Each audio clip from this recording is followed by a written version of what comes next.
در آغوش تو میمیرم، در آغوشی که از گرمی جان سوز تنت سوزم،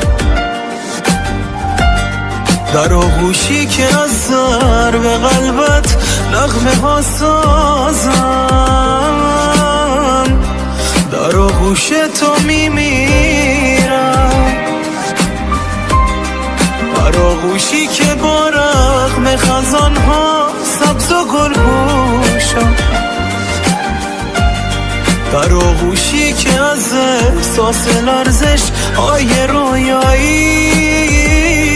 مدهوش شد، در آغوشی که بار زندگی میافتد از دوشم، در آغوشی که میگردد همه دنیا فراموشم، در آغوشی که جای داد و فریاد است خاموشم، مرا این درد چو درمان است که با تو هم آغوشم.